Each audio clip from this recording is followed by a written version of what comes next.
ഈ വീഡിയോയിൽ നമ്മൾ ശരിക്കും അഫ്ഗാനിസ്ഥാനിൽ ഇപ്പോൾ അമേരിക്ക ഉന്നയിക്കുന്ന ആ ഒരു അവകാശവാദം ബഗ്രാം എയർബേസ് ഞങ്ങളുടേതാണ്. അപ്പോൾ അതിൻ്റെ ജിയോ പൊളിറ്റിക്കൽ പ്രാധാന്യം, കാരണം അഫ്ഗാനിസ്ഥാൻ എന്ന് പറയുമ്പോൾ തന്നെ നമ്മൾ ഏറ്റവും കൂടുതൽ നമ്മൾ നോക്കി മനസ്സിലാക്കേണ്ട വിഷയം എന്ന് പറഞ്ഞാൽ അഫ്ഗാനിസ്ഥാൻ്റെ ജിയോ പൊളിറ്റിക്കൽ ലൊക്കേഷനാണ്. അഫ്ഗാനിസ്ഥാൻ ചരിത്രപരമായി തന്നെ പല രീതിയിലുള്ള ഇമ്പോർട്ടൻ്റ് ആയിട്ടുള്ള ഈവൻറ്റുകൾക്ക് വേദിയായിട്ടുള്ള ഒരു രാജ്യം കൂടിയാണ്. അപ്പോൾ അതിനകത്ത് ഇപ്പോൾ ഈ ഒരു ബഗ്രാം ബേസ് നിലനിൽക്കുന്ന സ്ഥിതി ചെയ്യുന്ന ഒരു സ്ഥലം. അപ്പോൾ ഇതിൽ ആദ്യമേ തന്നെ UN ട്രംപ് അഡ്രസ്സ് ചെയ്യുന്നുണ്ട്, സംസാരിച്ചുകൊണ്ടിരിക്കുകയാണ്. പ്രാഥമികമായിട്ട് പുള്ളി പറഞ്ഞു വെക്കുന്ന വിഷയങ്ങൾ എന്ന് പറഞ്ഞാൽ ഇന്ത്യക്കും ചൈനയ്ക്കുമെതിരെ താരിഫ് ഇടുക. ആരാണ്? യൂറോപ്യൻ യൂണിയൻ താരിഫ് ഇടുക എന്നാണ് പറയുന്നത്. യൂറോപ്യൻ രാജ്യങ്ങൾ നിങ്ങൾ താരിഫ് ചുമത്തുക എന്നാണ് പറഞ്ഞു വെക്കുന്നത്. വളരെ കർശനമായ രീതിയിൽ തന്നെയാണ് ട്രംപ് വിമർശനങ്ങൾ നടത്തിയത്. അതിലുപരിയായിട്ട് പറഞ്ഞു വെക്കുന്നത് UN ഒരു പ്രസക്തിയില്ല, UN ഒരു പ്രാധാന്യമില്ല എന്നാണ് പറഞ്ഞു വെക്കുന്നത്. ഈ ലോകത്തിനെ നിയന്ത്രിക്കേണ്ടതും കൺട്രോൾ ചെയ്യേണ്ടതും അമേരിക്കയാണ്. അതായത് പുള്ളിക്കാരൻ്റെ ഒരു മാനസികാവസ്ഥ വളരെ വ്യക്തമാണ്. എന്തുകൊണ്ടാണ് ട്രംപ് ലോകരാജ്യങ്ങളോടെല്ലാം തന്നെ ഈ ഒരു മാനസികാവസ്ഥ വെച്ച് പുലർത്തുന്നത് എന്നുള്ളത് വളരെ കൃത്യമായിട്ട് മനസ്സിലാക്കാൻ പറ്റിയ ഒരു വേദിയാണ് ഈ UN അസംബ്ലിയിൽ ട്രംപ് നടത്തിയ ഒരു സ്പീച്ച്. അമേരിക്കൻ താല്പര്യങ്ങൾക്കാണ് ഏറ്റവും കൂടുതൽ ഇമ്പോർട്ടൻസ്, പ്രാധാന്യം കൊടുക്കുന്നത് എന്നാണ് മനസ്സിലാക്കാൻ പറ്റുന്നത്. അതിനിപ്പോൾ എന്ത് തരത്തിലുള്ള ഹ്യൂമാനിറ്റേറിയൻ വയലേഷൻ ആയാലും ശരി തന്നെ, ഏത് രീതിയിലുള്ള പോവർട്ടി ആയാലും ശരി തന്നെ, ഇനി ആഫ്രിക്കക്കാർ പട്ടിണി കിടക്കുന്നു പറഞ്ഞാലും ട്രംപ് അമേരിക്കൻ നയങ്ങളോട് മാത്രമേ ഒത്തു നിൽക്കുകയുള്ളൂ എന്നുള്ളതാണ് വളരെ വ്യക്തമായിട്ട് മനസ്സിലാക്കാൻ പറ്റിയ ഒരു സ്പീച്ചാണ് UN നടത്തിയത്. അപ്പോൾ അതുകൊണ്ട് യൂറോപ്യൻ രാജ്യങ്ങളെ കൂടുതൽ തീരുവ ഇന്ത്യക്കും ചൈനയ്ക്കും മേളിൽ ചുമത്താനാണ് നിർദ്ദേശിച്ചിരിക്കുന്നത്. അതുപോലെ തന്നെ പുള്ളിക്കാരൻ പറഞ്ഞു വെച്ചത്, ഞാൻ ഏതാണ്ട് 7ലധികം യുദ്ധങ്ങൾ ഞാൻ അവസാനിപ്പിച്ചിട്ടുണ്ട്, പക്ഷേ UN സൈഡിൽ നിന്ന് എനിക്ക് ഒരു രീതിയിലുള്ള പാരിതോഷികമോ അല്ലെങ്കിൽ ഒരു രീതിയിലുള്ള ഒരു താങ്ക്സ് പോലും കിട്ടിയിട്ടില്ല എന്നാണ് പറഞ്ഞു വെക്കുന്നത്. അങ്ങനെ UN മുഴുവനായിട്ട് അങ്ങ് പുച്ഛിക്കുന്ന ഒരു സ്പീച്ചാണ് നടത്തിയത്. അതെന്തെങ്കിലും ആയിക്കോട്ടെ, UN ഒരു പരിധിവരെ അങ്ങനെയൊക്കെ തന്നെയാണ്. പല വിഷയങ്ങളിലും, പല നിർണായകമായിട്ടുള്ള വിഷയങ്ങളിലും UN തീരുമാനങ്ങൾ എടുക്കാൻ കഴിഞ്ഞിട്ടില്ല ഒരിക്കലും. അതുപോലെ തന്നെ ഐക്യരാഷ്ട്രസഭയിൽ വെച്ച് തന്നെ പുള്ളിക്കാരൻ ഓപ്പൺ ആയിട്ട് എനിക്ക് നൊബൽ സമ്മാനം വേണം, ഞാൻ അർഹനാണെന്നും കൂടി പറഞ്ഞു വെക്കുകയാണ്. ഇന്ത്യ പാകിസ്ഥാൻ യുദ്ധം അവസാനിപ്പിച്ചത് അവിടെയും ക്ലെയിം ഉന്നയിച്ചിട്ടുണ്ട്. ഇത്രയും കാര്യങ്ങളൊക്കെ ചെയ്തുകൊണ്ടാണ് ട്രംപ് അവിടെ കാര്യങ്ങളൊക്കെ സംസാരിച്ചത്. ഇനി നമ്മൾ അഫ്ഗാനിസ്ഥാൻ്റെ ആ ഒരു പ്രസക്തി, ബഗ്രാം ബേസിന്റെ പ്രസക്തി, അമേരിക്കയിൽ ഉരുത്തിരിഞ്ഞു വരുന്ന ജിയോ പൊളിറ്റിക്സിന്റെ മാറ്റം, എന്തുകൊണ്ടാണ് ഇന്ത്യയെ സൈഡ് ലൈൻ ചെയ്യുന്നത്, എന്തുകൊണ്ടാണ് പാകിസ്ഥാനെ മെയിൻ പിക്ചറിൽ കൊണ്ടുവരുന്നത്, എന്താണ് ബഗ്രാം ബേസിന്റെ ഉദ്ദേശം? ബഗ്രാം ബേസിന്റെ ഉദ്ദേശം വേറെ ഒന്നുമല്ല, ചൈനയാണ്. വളരെ വ്യക്തമായിട്ട് നമുക്ക് മനസ്സിലാക്കാൻ പറ്റിയ കാര്യങ്ങളാണ്. ചൈനയെ ഒതുക്കാൻ വേണ്ടിയിട്ട്, അതായത് ഒരു സൈഡിലൂടെ റെയർ എർത്ത് എലമെന്റ്സ് ചൈന എടുത്ത് എരന്ന് മേടിക്കേണ്ട സാഹചര്യം, ട്രംപ് നിലം പൊത്തിയ ഒരു മൊമെന്റ്. വളരെ പ്രൗഢിയോട് കൂടിയാണ് ട്രംപ് താരിഫ് ഒക്കെ പ്രഖ്യാപിച്ച് മുന്നോട്ട് പോയിക്കൊണ്ടിരുന്നത്. പക്ഷേ ട്രംപ് മൂക്കും കുത്തി വീണത് ചൈനയുടെ മുന്നിലാണ്. അതാണ് ട്രംപിന് ഏറ്റവും വലിയ നാണക്കേട്. കാരണം 145% എന്നൊക്കെ പറഞ്ഞ് താരിഫ് പറഞ്ഞിട്ട് വിത്തിൻ 2 വീക്സിനകത്ത് U-ടേൺ അടിച്ച് ചൈനയുടെ കാലും പിടിച്ച് റെയർ എർത്ത് എലമെന്റ്സ് വേണം എന്ന് പറഞ്ഞിട്ട് ഇപ്പോഴും ചൈനയെ നയപരമായി മാറ്റി നിർത്താൻ പറ്റാത്ത രീതിയിൽ ഒരു ചെറിയ അടുപ്പം വെച്ച് പുലർത്തേണ്ട ഒരു ഫ്ലെക്സിബിലിറ്റി മോഡിലേക്ക് അമേരിക്കൻ ഡിപ്ലോമസി മാറിയിട്ടുണ്ട് ചൈനയുടെ മുന്നിൽ. ഇറ്റ് മീൻസ് അടിയറവ് വെച്ചിട്ടുണ്ട്. അപ്പൊ അത് ഒരു പരാജയമായിട്ട് തന്നെയാണ് കാണുന്നത്. അതായത് ലോകം ഭരിക്കാൻ അമേരിക്കയാണ്, ലോകം ഭരിക്കേണ്ടത് അമേരിക്കയാണെന്ന് വളരെ ഉറക്കെ UN നിന്ന് പ്രസംഗിക്കുന്ന ട്രംപിന് ചൈനയുടെ മുന്നിൽ പരാജയപ്പെടുന്ന ആ ഒരു അവസ്ഥയുണ്ടല്ലോ, അത് പുറത്തു പറയാൻ പറ്റാത്ത രീതിയിലുള്ള പരാജയം, അത് ഉള്ളിൽ കിടന്ന് പുള്ളിയെ വല്ലാതെ അലട്ടുന്നുണ്ട്. അതായത് ഈ ബഗ്രാം ബേസിന്റെ ഒരു പ്രാധാന്യം അത് നമുക്കൊന്ന് പറഞ്ഞു പോവാം. ഈ ബഗ്രാം എയർബേസ് അഫ്ഗാനിസ്ഥാനിൽ തന്നെ ഏറ്റവും വലിയൊരു എയർബേസ് ആണ്. ഇത് ആദ്യം 60 കിലോമീറ്റർ ആയിരുന്നു ഇതിന്റെ റൺവേയുടെ ലെങ്ത്. പിന്നീട് അമേരിക്കയാണ് ഇതിനെ 77 കിലോമീറ്റർ ലെങ്ത് ഉള്ള ഒരു റൺവേ ആയിട്ട് മാറ്റിയത്. അവിടെ 2 റൺവേസ് ആണുള്ളത്. ഈ 2 റൺവേയും തന്നെ ഏറ്റവും കൂടുതൽ അമേരിക്ക ഉപയോഗപ്പെടുത്തിയിട്ടുണ്ട്. 2001 മുതൽ 2021 വരെയുള്ള ആ ഒരു 20 വർഷ കാലഘട്ടത്തിൽ അമേരിക്ക വളരെ എഫക്റ്റീവായിട്ട് തന്നെ ഈ ഒരു ബഗ്രാം ബേസ് ഉപയോഗിച്ചിട്ടുണ്ട്.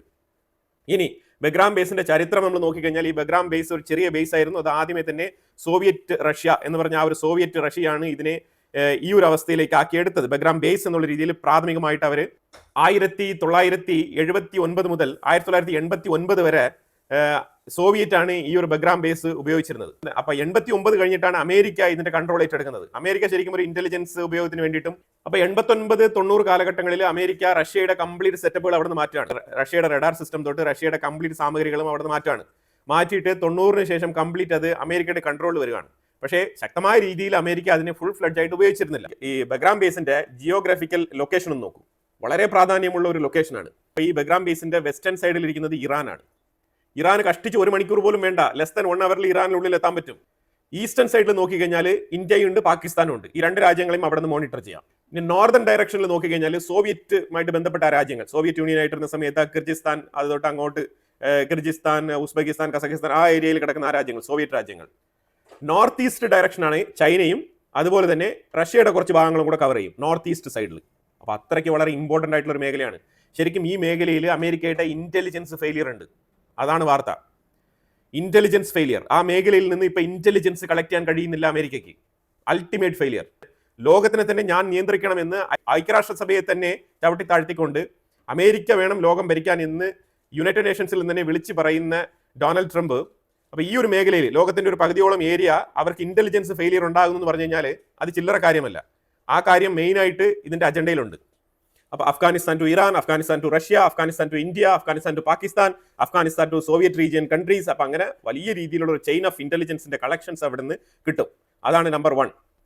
പിന്നെ ഇപ്പൊ ചൈനയുടെ പ്രാധാന്യം എന്താണെന്ന് പറഞ്ഞാൽ, ചൈന ഇപ്പം ഈ ഇടപെട്ട കാലത്ത് ഏറ്റവും കൂടുതൽ ഇൻഫ്ലുവൻസ് അഫ്ഗാനിസ്ഥാനിൽ ചെയ്യുന്നുണ്ട്. അത് ഇൻവെസ്റ്റ്മെന്റ് ആയിക്കോട്ടെ, പല രീതിയിലുള്ള ഡെവലപ്മെന്റ് ആയിക്കോട്ടെ, റെയർ എർത്ത് എലമെന്റ്സ് ആയിക്കോട്ടെ, അതേപോലെ തന്നെ ഫ്യൂവൽ സപ്ലൈ ചെയ്യുന്ന വിഷയങ്ങളിലായിക്കോട്ടെ, പല രീതിയിലും അഫ്ഗാനിസ്ഥാനുമായിട്ട് വളരെ ക്ലോസ് ടൈപ്പ് കൊണ്ടുവന്നുകൊണ്ടിരിക്കുകയാണ് ചൈന. അപ്പൊ ഈ സ്ഥലത്ത് ചൈനയെ ഗണ്ണിക്കാനാണ് ഏറ്റവും പ്രാഥമികമായിട്ട് അമേരിക്ക തീരുമാനിക്കുന്നത്.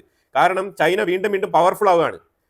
അതായത് അതിന്റെ പ്രത്യേകത എന്ന് പറഞ്ഞാൽ അഫ്ഗാനിസ്ഥാന്റെ മണ്ണിൽ നിന്നും ഏറ്റവും കൂടുതൽ റെയർ എർത്ത് എലമെന്റ്സ് അതിനുള്ള റിസർച്ചിനൊക്കെ ഇൻവെസ്റ്റ്മെന്റ് നടത്തിയിട്ടുണ്ട് ചൈന. 3 വർഷം കൊണ്ട് 549 million investment rare earth elements മേഖലയിൽ ചെയ്തുകൊണ്ട് അവിടെ റിസർച്ച് നടത്തിക്കൊണ്ടിരിക്കുകയാണ്. തീർച്ചയായിട്ടും ചൈനയുടെ റിസർച്ച് എന്ന് പറഞ്ഞാൽ അവർ മണ്ണൊക്കെ വാരിക്കൊണ്ട് പോകും. എന്നിട്ട് അവർ അതിനെ വളരെ വൃത്തിയായിട്ട് അവിടെ തന്നെ അതിന്റെ പ്ലാന്റ് ഒക്കെ നിർമ്മിച്ച് അവർ വളരെ ഈസി ആയിട്ട് അതിനെ ഫിൽട്ടർ ചെയ്ത്, കാരണം അവർക്ക് അതിന്റെ ടെക്നോളജി ഉണ്ട്, വളരെ എളുപ്പത്തിൽ തന്നെ ഫിൽട്ടർ ചെയ്ത് ആ മണ്ണിൽ കിടക്കുന്ന എന്തൊക്കെ റെയർ എർത്ത് എലമെന്റ്സ് ഉണ്ടോ അതെല്ലാം തന്നെ ചൈന പാക്ക് ചെയ്ത് കൊണ്ടുപോകും. അപ്പൊ ഇത് കൊണ്ടുപോകും എന്നുള്ളതിലുപരിയായിട്ട് ഈ കരാറുകളൊക്കെ നടപ്പിലാക്കി കഴിഞ്ഞു ചൈന അഫ്ഗാനിസ്ഥാന്റെ ഉള്ളിൽ. അതിനോടൊപ്പം ചൈനയ്ക്കും ഈ ബഗ്രാം ബേസിനെ ഡെവലപ്പ് ചെയ്യാനും ബഗ്രാം ബേസിൽ ഒരു ചെറിയ പോർഷനെങ്കിലും സ്വന്തമാക്കാനും ചൈനയ്ക്ക് താല്പര്യമുണ്ട്.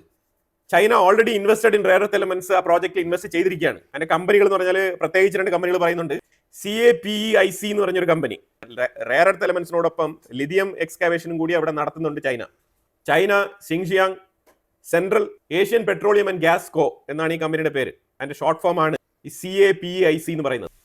അപ്പൊ ഇത് ശരിക്കും 50 ബില്യൺ, ഏതാണ്ട് 49 ബില്യന്റെ ബഡ്ജറ്റാണ് ചൈന ഇതിനകത്ത് വെച്ചിരിക്കുന്നത്. അപ്പൊ അതിൽ 540 മില്യൺ 3 വർഷം കൊണ്ട് ഇൻവെസ്റ്റ്മെന്റ് ചെയ്യും ഈ ഒരു എക്സ്കാവേഷൻ കാലഘട്ടത്തിൽ. അത് കഴിഞ്ഞിട്ട് അതിന്റെ റെയർ എർത്ത് എലമെന്റ്സ് കിട്ടുന്ന മുറയ്ക്ക് അതിനനുസരിച്ച് കൂടുതൽ ഇൻവെസ്റ്റ്മെന്റുകൾ ചെയ്യുമെന്നാണ് കരാർ പറയുന്നത്. അതുപോലെ മെസ് അയനാക് കോപ്പർ മൈനിങ് എന്ന് പറഞ്ഞൊരു കമ്പനിയും കോൺട്രാക്ട് സൈൻ ചെയ്തിട്ടുണ്ട് അഫ്ഗാനിസ്ഥാനുമായിട്ട്. ചൈന മെട്രോളജിക്കൽ കോർപ്പറേഷൻ ഈ കമ്പനിയും അവിടെ കോൺട്രാക്ട് സൈൻ ചെയ്തിട്ടുണ്ട്. അപ്പൊ ഇത്തരം കോൺട്രാക്റ്റുകൾ അവിടെ കൂടുതൽ ചൈന അവരുടെ ഫുട് പ്രിന്റ് ഉറപ്പിച്ചുകൊണ്ടിരിക്കുകയാണ്. ഇത് അമേരിക്കയെ ചെറുതായിട്ടല്ല അങ്കലാപ്പിലാക്കുന്നത്. കാരണം എന്താണ്? ഇത്രയും കൂടുതൽ റെയർ എർത്ത് എലമെന്റ്സ് ശരിക്കും പറഞ്ഞാൽ നമ്മുടെ കയ്യിൽ ഗോൾഡൻ ഓപ്പർച്യൂണിറ്റി ആയിട്ട് ഉണ്ടായിരുന്ന ഒരു അഫ്ഗാനിസ്ഥാനെ നമ്മൾ വിട്ടുകളഞ്ഞിട്ട് ഇപ്പൊ റെയർ എർത്ത് എലമെന്റ്സിന് വേണ്ടിയിട്ട് പല സ്ഥലങ്ങളിലും പോയി ഇങ്ങനെ കാത്തുകെട്ടി കിടക്കുകയാണ്. ഉക്രൈന്റെ യുദ്ധം എപ്പോൾ അവസാനിക്കും? ആഫ്രിക്കയിൽ നിന്ന് വല്ല ചാൻസ് ഉണ്ടോ? റുവാണ്ടോ കോങ്കോ വീണ്ടും അടിയുണ്ടാക്കുമോ? അപ്പൊ നമ്മൾ തന്നെ ഇൻവെസ്റ്റ്മെന്റ് നടത്തി ഇത്രത്തോളം ഒന്ന് കെട്ടിപ്പടുത്തുയർത്തിയ അഫ്ഗാനിസ്ഥാൻ, നമ്മളുടെ ട്രില്യൺ കണക്കിൽ വർത്ത് വരുന്ന ആയുധങ്ങളൊക്കെ വെച്ച് കൈകാര്യം ചെയ്തുകൊണ്ടിരിക്കുന്ന അഫ്ഗാനിസ്ഥാൻ. അപ്പൊ എന്തുകൊണ്ട് നമുക്ക് അഫ്ഗാനിസ്ഥാനെ ഒന്ന് നമ്മുടെ വരുതിക്ക് കൊണ്ടുവന്നുകൂടാ? നോക്കുമ്പോഴത്തേക്ക് വീക്കസ്റ്റ് പൊസിഷനിൽ കിടക്കുന്ന ഒരു ഭരണകൂടം ഭരിക്കുന്ന ഒരു രാജ്യമല്ലേ അഫ്ഗാനിസ്ഥാൻ. വേണമെങ്കിൽ ഏത് നേരത്തും അവർക്ക് തീവ്രവാദം എന്നുള്ള പേരിൽ അങ്ങോട്ട് ഇറങ്ങിച്ചെന്ന് 2 ബോംബിടാം. അപ്പൊ അത്ര എളുപ്പത്തിൽ ക്യാപ്ചർ ചെയ്യാൻ പറ്റും എന്നുള്ള രീതിയിലാണ് ട്രംപ് ഇപ്പം അഫ്ഗാനിസ്ഥാന്റെ മേളിൽ ഈ ഒരു അപ്രോച്ച് നടത്തുന്നതായിട്ട് മനസ്സിലാക്കാൻ പറ്റുന്നത്. കാരണം വേറെ ഒന്നുമില്ല, ടാർഗറ്റിംഗ് ചൈന, 100% ചൈന. ഇത്രത്തോളം ഇൻവെസ്റ്റ്മെന്റുകൾ അഫ്ഗാനിസ്ഥാന്റെ ഉള്ളിൽ ചൈന നടത്തുന്നുണ്ട്. പക്ഷേ ഇവിടെ റഷ്യയുടെ പൊസിഷൻ എന്താണ്? റഷ്യ ഒരു പരിധിക്ക് കൂടുതൽ ഇതിൽ ഒരു നിലപാടും എടുക്കില്ല. ഇന്ത്യയുടെ അതേ ന്യൂട്രൽ നിലപാട് തന്നെയായിരിക്കും റഷ്യയുടേത്. എന്തുകൊണ്ടാണെന്ന് പറഞ്ഞാൽ പുടിൻ ഈ ഒരു വിഷയത്തിൽ തലയിടില്ല. കാരണം അതായത് ചൈനയുടെ ഇൻഫ്ലുവൻസ് ഏറ്റവും കൂടുതൽ അഫ്ഗാനിസ്ഥാനിലോട്ട് വരുന്നത് പുടിനും അത്ര അധികം വെൽക്കം ചെയ്യുന്നില്ല. അപ്പൊ ഇനി നമ്മൾ ലൈംലൈറ്റിൽ കൊണ്ടുവരേണ്ട ഒരു രാജ്യം എന്ന് പറഞ്ഞാൽ ഈ വിഷയവുമായിട്ട് ബന്ധപ്പെട്ട് പാകിസ്ഥാനാണ്. പാകിസ്ഥാനും അഫ്ഗാനിസ്ഥാനും തമ്മിൽ നല്ല ബന്ധമല്ല ഉള്ളത്. കാരണം വേറെ ഒന്നുമല്ല. കാരണം എന്താണ്? കാരണം പാകിസ്ഥാൻ അവരുടെ റെഫ്യൂജികൾ എന്ന് പറഞ്ഞിട്ട്, അഫ്ഗാനിസ്ഥാൻ റെഫ്യൂജികൾ എന്ന് പറഞ്ഞിട്ട് കുറേ ആൾക്കാരെ പിടിച്ച് പുറത്താക്കാൻ ശ്രമിച്ച് വീടും കുടിയും കിടക്കാടും ഇല്ലാണ്ട് കുറേ ആൾക്കാർ തണുപ്പത്ത് ഇപ്പം വെളിയിലാണ് കിടക്കുന്നത്. ടെന്റുകൾ പോലെ ഇങ്ങനെ ചാക്കും അതൊക്കെ മറച്ച് വെച്ചിട്ട് പാകിസ്ഥാൻ ബോർഡറിൽ അങ്ങ് ജീവിക്കുകയാണ്. ഗാസയിലുള്ള അവസ്ഥയെക്കാളും ദുരന്തമാണ് അഫ്ഗാനിസ്ഥാന്റെ ആ ഒരു ബോർഡർ ഏരിയയിലുള്ള ആ ഒരു വിഷയം. കാരണം ഗാസയ്ക്കുള്ളിലെങ്കിലും എയ്ഡൊക്കെ കിട്ടുന്നുണ്ട്, പക്ഷെ അഫ്ഗാനിസ്ഥാന്റെ ഉള്ളിൽ അതും ഇല്ല എന്നുള്ള അവസ്ഥയാണ്. ആ രീതിയിൽ ദുരിതം അനുഭവിക്കുന്ന എന്നാൽ ഗ്ലോബൽ ഫോക്കസ് കിട്ടാത്ത ഒരു ജനതയായിട്ട് മാറിയിരിക്കുകയാണ് അഫ്ഗാൻ റെഫ്യൂജികൾ. പ്രത്യേകിച്ച് പാകിസ്ഥാനിൽ നിന്ന് പുറത്താക്കപ്പെട്ട അഫ്ഗാനിസ്ഥാൻ റെഫ്യൂജികൾ. ഈ പാകിസ്ഥാനെ ഇപ്പൊ ഏറ്റവും കൂടുതൽ അമേരിക്ക പിന്തുണയ്ക്കുന്നതിന്റെ പ്രധാനപ്പെട്ട കാരണം ഇതും കൂടിയാണ്. അതായത് ഇന്ത്യയെ ഒന്ന് ബാലൻസ് ചെയ്ത് നിർത്താൻ പാകിസ്ഥാനെ ഉപയോഗിക്കാം. അത് അമേരിക്കയും ചൈനയും എല്ലാ രാജ്യങ്ങളും ഇന്ത്യ ഏതെങ്കിലും തരത്തിൽ ഒന്ന് വരുതിക്ക് വരുത്തണമെന്നുണ്ടെങ്കിൽ പാകിസ്ഥാനെ പിന്തുണയ്ക്കുന്ന ഒരു രീതി പൊതുവിൽ ഉണ്ട്. പക്ഷെ അതിനെ നമ്മൾ ഓപ്പറേഷൻ സിന്ദൂർ നടത്തിയതോടുകൂടി ആ ഒരു മോഹം പല രാജ്യങ്ങൾക്കും ഇപ്പൊ നഷ്ടപ്പെട്ടു. പ്രത്യേകിച്ച് ചൈനയ്ക്ക് നഷ്ടപ്പെട്ട്. അമേരിക്ക ആണെങ്കിൽ നമ്മൾ ഓപ്പറേഷൻ സിന്ദൂർ മുന്നോട്ട് കൊണ്ടുപോകരുത് എന്ന് വിചാരിച്ചതിന്റെ മെയിൻ ആയിട്ടുള്ള കാരണം എന്താണ്? നമ്മളുടെ ഓപ്പോണന്റ് ആയിട്ടുള്ള പാകിസ്ഥാൻ നിലം പരിശായി കഴിഞ്ഞാൽ പിന്നെ ഇന്ത്യയെ ഒന്ന് ബാലൻസ് ചെയ്യാൻ വേറെ ഒരു രാജ്യങ്ങളില്ല ഈ പരിസരത്ത്. വേറെ ഒരു രാജ്യങ്ങളെയും അമേരിക്കയ്ക്കോ അല്ലെങ്കിൽ ചൈനയ്ക്കോ ആ ഒരു ചെസ് ബോർഡിൽ ഇറക്കി കളിക്കാനില്ല. അതാണ് മനസ്സിലാക്കേണ്ടത്. അപ്പോൾ ആ ഒരു ഡിപ്ലോമാറ്റിക് ചെസ് ബോർഡിൽ പാകിസ്ഥാനെ നിലനിർത്തേണ്ടത് അമേരിക്കയുടെ വളരെ വളരെ അത്യാവശ്യമായിട്ടുള്ള കാര്യമായിരുന്നു. അപ്പോൾ അതുകൊണ്ട് ഇപ്പം പാകിസ്ഥാനെ വെച്ചിട്ട് അഫ്ഗാനിസ്ഥാനിലുള്ള ആ ഒരു ബേസ് ഏറ്റെടുക്കാൻ വേണ്ടിയിട്ട് പല രീതിയിലും ശ്രമിക്കുന്നുണ്ട് അമേരിക്ക. അപ്പോൾ അതുകൊണ്ട് പാകിസ്ഥാനിലുള്ള സപ്പോർട്ട് ഇത്തവണ ഭയങ്കരമായിട്ട് കൂടും. പാകിസ്ഥാൻ ചോദിക്കുന്നതെല്ലാം ഓക്കെ ഓക്കെ എന്ന് പറഞ്ഞിട്ട് ഭയങ്കരമായിട്ട് തലകുലുക്കിക്കൊണ്ടായിരിക്കും അമേരിക്ക അവരുടെ കാര്യങ്ങളൊക്കെ ഭയങ്കരമായിട്ട് ടേക്ക് കെയർ ചെയ്യുന്ന പോലത്തെ ഒരു ഫീലൊക്കെ കൊടുക്കും. അതേസമയം ഇന്ത്യക്കിട്ട് ചില തട്ടൊക്കെ കിട്ടും. അപ്പോൾ അതിന്റെ ഭാഗമായിട്ട് കിട്ടുന്ന തട്ടുകളാണ് ഇപ്പോൾ കിട്ടിക്കൊണ്ടിരിക്കുന്നത് ഇന്ത്യക്ക്. അല്ലാതെ ഇന്ത്യക്കും അമേരിക്കയ്ക്കും തമ്മിൽ അങ്ങ് പാരമ്പര്യമായിട്ട് വലിയ പ്രശ്നങ്ങളൊന്നുമില്ല.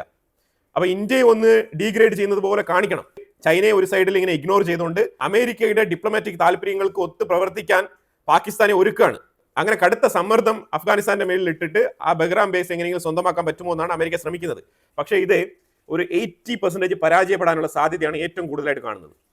കാരണം താലിബാൻ കല്ലി വലിയായിട്ട് നിൽക്കുകയാണ്. ഞങ്ങളുടെ 1 ഇഞ്ച് ഭൂമി നിങ്ങൾക്ക് വിട്ടുതരില്ല എന്നാണ് അഫ്ഗാനിസ്ഥാൻ പറഞ്ഞുകൊണ്ടിരിക്കുന്നത്. ഇനിയിപ്പോൾ നമ്മൾ ഇന്ത്യ നോക്കിക്കഴിഞ്ഞാൽ ഇന്ത്യയും അഫ്ഗാനിസ്ഥാനും തമ്മിലുള്ള ബന്ധം, ഇന്ത്യ തീർച്ചയായിട്ടും ന്യൂട്രൽ ആയിട്ടുള്ള ഒരു പൊസിഷൻ ആയിരിക്കും എടുക്കുന്നത്. അത് എന്തുകൊണ്ടാണെന്ന് പറഞ്ഞാൽ നമ്മളുടെ ഏറ്റവും വലിയ ഒരു ഇന്റലിജൻസ് ഹബ്ബാണ് അഫ്ഗാനിസ്ഥാൻ. കഴിഞ്ഞ ഒരു 25 വർഷം കൊണ്ട് അഫ്ഗാനിസ്ഥാനെ നമ്മൾ റോയുടെ ഒരു ഇന്റലിജൻസ് കേന്ദ്രമായിട്ട് തന്നെ മാറ്റിയിട്ടുണ്ട്. സെൻട്രൽ ഏഷ്യ, യൂറേഷ്യ ഈ 2 സ്ഥലങ്ങളിലെയും ഇമ്പോർട്ടൻ്റ് ആയിട്ടുള്ള കേന്ദ്ര ബിന്ദുവാണ് ഇന്ത്യൻ ഇന്റലിജൻസിൽ അഫ്ഗാനിസ്ഥാന്റെ സ്ഥാനം. എന്തുകൊണ്ടാണ് നമ്മൾ താലിബാൻ അവിടെ ഭരണത്തിൽ വന്നിട്ടും കൂടി നമ്മളുടെ ആ ഒരു ഫ്ലെക്സിബിലിറ്റി കാണിച്ച് കുറച്ച് ബ്രേക്ക് എടുത്ത് അവരെ നയപരമായിട്ട് അവരെ അടുപ്പിച്ച് UAE എന്ന് പറഞ്ഞ ഒരു രാജ്യത്തിന് മിഡിൽ കൊണ്ടുവന്ന് നമ്മൾ വളരെ കൃത്യമായിട്ട് പ്ലേ ചെയ്ത് അഫ്ഗാനിസ്ഥാന്റെ ആ ഒരു കോൺടാക്റ്റും ആ ഒരു കണക്റ്റിംഗ് പോയിന്റും നമ്മൾ നിലനിർത്തിയത് എന്തുകൊണ്ടാണെന്ന് പറഞ്ഞാൽ, പലരും പറഞ്ഞ് നമ്മൾ താലിബാനുമായിട്ട് ചേർന്ന് പോകേണ്ടതുണ്ടോ, അവരും തീവ്രവാദികളല്ലേ? ശരിയാണ്, അവരുടെ ലോക്കലൈസ്ഡ് തീവ്രവാദികളാണ്. അപ്പം നമ്മൾ കഴിഞ്ഞ 20 വർഷം കൊണ്ട് അവിടെ കെട്ടിപ്പടുത്തുയർത്തിയ ഒരുപാട് ഇന്റലിജൻസ് പ്രോഗ്രാംസ് ഉണ്ട്. ആ പ്രോഗ്രാം തുടർന്ന് കൊണ്ടുപോകണം എന്നുണ്ടെങ്കിൽ നമുക്ക് അഫ്ഗാനിസ്ഥാൻ എന്ന് പറഞ്ഞ രാജ്യത്തിലുപരിയായിട്ട് ആ ലൊക്കേഷൻ, ആ ജിയോ പൊളിറ്റിക്കൽ ലൊക്കേഷൻ വളരെ ഇമ്പോർട്ടൻ്റ് ആണ്. അപ്പൊ അതുകൊണ്ടാണ് ഇന്ത്യയുടേതായിട്ടുള്ള രീതിയിൽ അഫ്ഗാനിസ്ഥാൻ ജനങ്ങളുടെ മനസ്സിൽ കയറി പറ്റിയത്. അപ്പൊ അതുകൊണ്ട് തന്നെയാണ് ഇന്ത്യ ഏറ്റവും കൂടുതൽ സഹായങ്ങൾ അങ്ങോട്ട് ചെയ്യുന്നതും ഏറ്റവും കൂടുതൽ ഫുഡും കാര്യങ്ങളൊക്കെ അങ്ങോട്ട് കയറ്റുമതി ചെയ്യുന്നതും അഫ്ഗാനിസ്ഥാനെതിരെ പാകിസ്ഥാൻ എടുക്കുന്ന നയങ്ങളെ ചെറുത്ത് സംസാരിക്കുന്നതും ഇതൊക്കെ ഇന്ത്യയുടെ ഡിപ്ലോമാറ്റിക് റിലേഷൻസിന്റെ ഭാഗമാണ്. കാരണം നമുക്ക് അഫ്ഗാനിസ്ഥാൻ എന്ന് പറയുന്നത് വളരെ വളരെ ഇമ്പോർട്ടൻ്റ് ആയിട്ടുള്ള ഒരു ഇന്റലിജൻസ് പോയിന്റ് ആണ്. ഇന്റലിജൻസ് വിവരശേഖരണം നടത്തുന്ന വളരെ വളരെ നിർണായകമായിട്ടുള്ള പോയിന്റ് ആണ്. അതായത് ജിയോ പൊളിറ്റിക്കൽ മോണിറ്റർ ചെയ്യുന്ന ആൾക്കാർക്ക് വളരെ ഇമ്പോർട്ടൻ്റ് ആയിട്ടുള്ള ഒരു വിഷയമാണ് ഞാൻ ഈ വീഡിയോയിൽ പങ്കുവച്ചത്. ഇതിനെക്കുറിച്ചുള്ള അഭിപ്രായങ്ങൾ കമന്റ് ബോക്സിൽ രേഖപ്പെടുത്തുക. കൂടുതൽ വാർത്തകളുമായിട്ട് അടുത്ത വീഡിയോയിൽ വരാം. Thank you so much.